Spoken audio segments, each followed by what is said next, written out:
My name's Brett. I'm the creator of the Biltong box, and today I'm going to show you quickly how to make some biltong. So I've gone past Coles and I've picked up a kilogram of beef-eyed roast. You can pick up a similar cut in Woolworths, but it's normally in a roasting pan. Now this is a good piece of meat. You can get it from your butcher. It's probably better to get it from your butcher, but today for simplicity I'm just going to show you what you can get, how you can make biltong with meat from the local supermarket. So the first thing we do is we need to cut up our meat. So you need a nice sharp knife, and you need to wash the meat. Get that out there. Now we're going to wash this again later. Also, you want to make sure, like these little pieces, you don't want them on. They're not great. So I'm going to cut this up into, I don't know, we'll see how we go. Now I've already made that one cut, so I'll go with that. Okay. Now you might want to keep that fat. You might want to then cut it this way. So I've got 2 pieces. The box takes 9 pieces, depending on how long and how you want your meat and how quick you want it to dry. So I might go 1, 2, 3, or I might cut this way. The point is you don't want to cut against the grain. So for me, this fat's a bit much, so I'm just going to take off some of that fat, but I don't want to take off all of it because, well, the fat's quite nice sometimes. And then I'm going to cut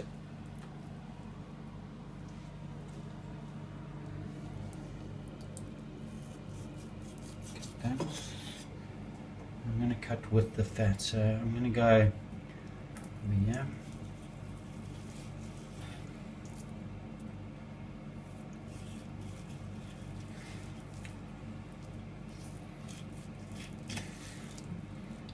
Another nice piece. Now the meat's looking a lot better.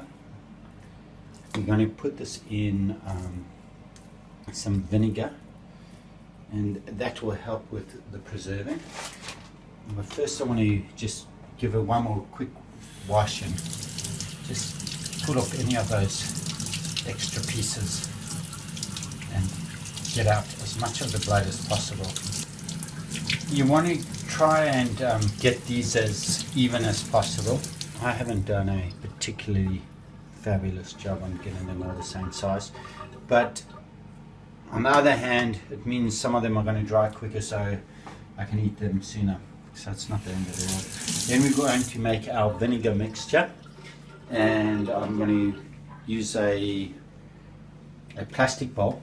I'm going to use 2 cups of white vinegar and 1 cup of brown vinegar.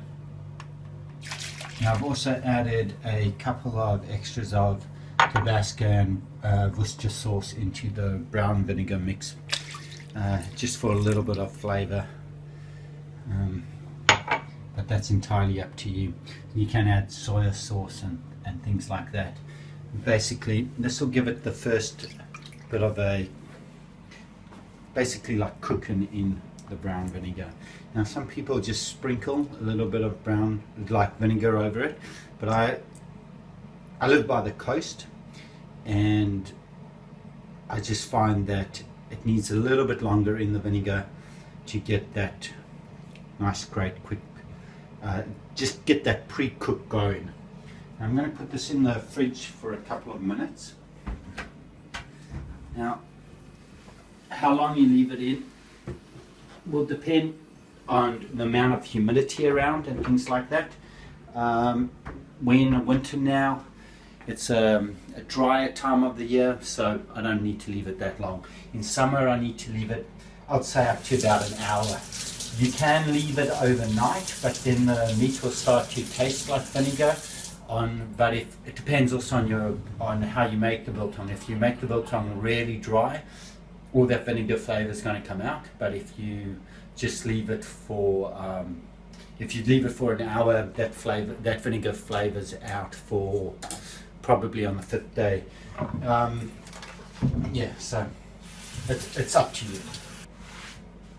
Now the dry mix, you need some coriander. Coriander and black pepper are going to be your two main ingredients. Now the coriander, we need to quickly put on a frying pan, dry fry it, or you just put it in the microwave for about 30 seconds or a minute, and that will, I put it in for 30 seconds earlier, so we'll do another 30 seconds now, and that just pre-cooks it a little bit, so it's going to bring out those flavors a bit.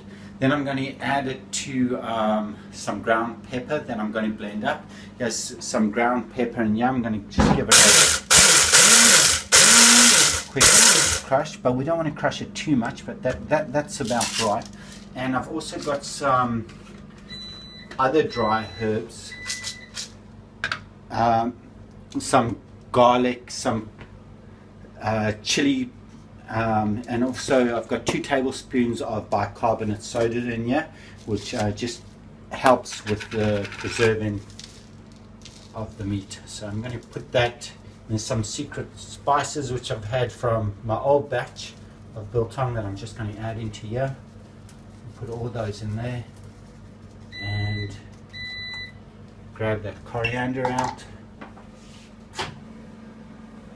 And yeah, that's about right. It's just a little bit browner. Put those in there.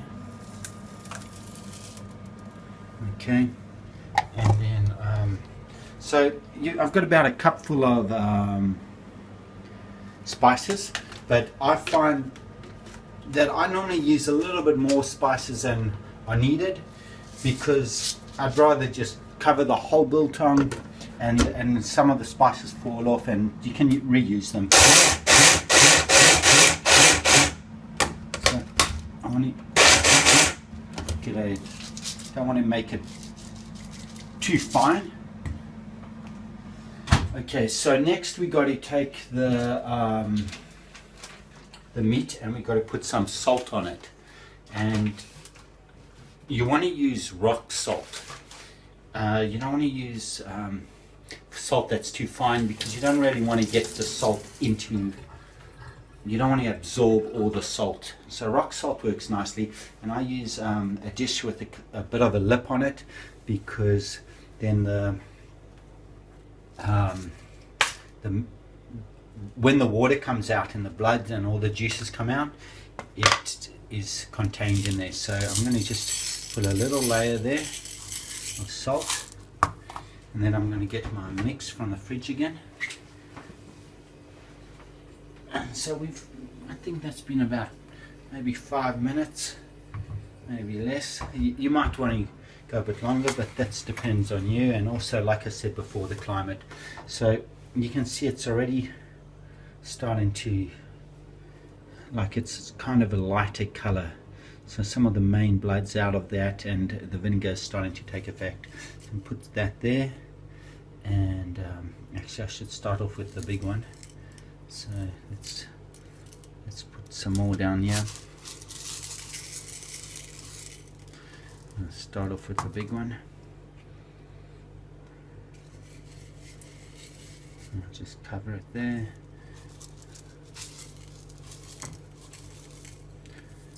And let's finish that off. Okay, now we're going to put that in the fridge. Again, I would go with about, I sometimes leave it in the fridge for about an hour at this stage.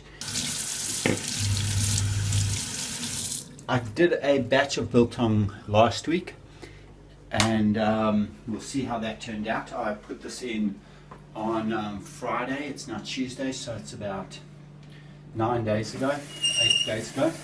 So I've got it in the biltong box. I'm going to just take it out. Now I've had it on the 3 speeds. I've had it on the fastest speed. So depending on your climate, it will make a difference. So now just take the air filter out. That splits up the way the air is coming out, and that's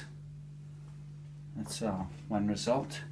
And like I said, I had the fourth piece yesterday. It was really good, and I thought it could do with another day. Now I would. Different people are going to say how long they want it, but these pieces are definitely, I would say, done. Some people would like it maybe another day. We'll cut it up and see what they look like. So let's start off with. Sometimes what I do is I just get off the extra spices at this stage, and you can look how nice that is with the fat, and came out really nice. Very happy with that. I'll just make sure it's right. Yep, another good batch. Very happy. Let me check this one out.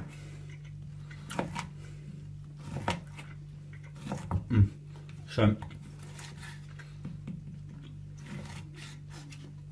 as you can see, the further in, the softer it gets, because and that's where you could say maybe you want to leave it a little bit longer or less.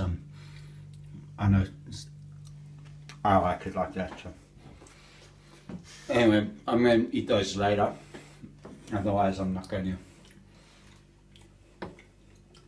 to.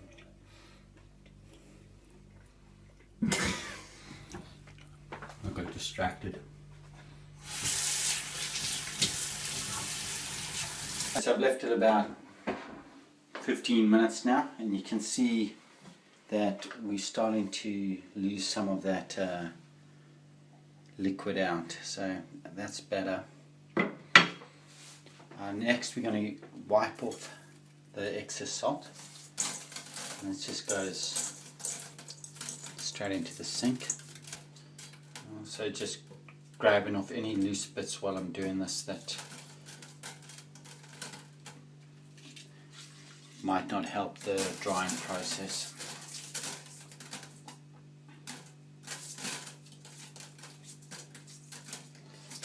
Okay, next I'm going to dip it into the spices.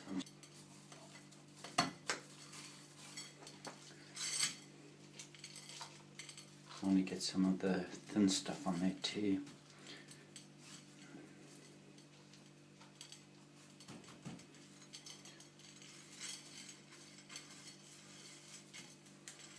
And get it all around.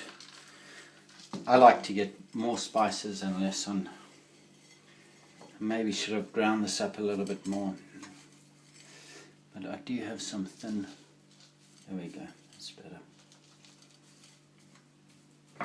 Some of those black peppers are a bit thick. Could have done a bit longer. Okay, grab a hook and put it in and hang up our first piece. And this one I'm going to hang it.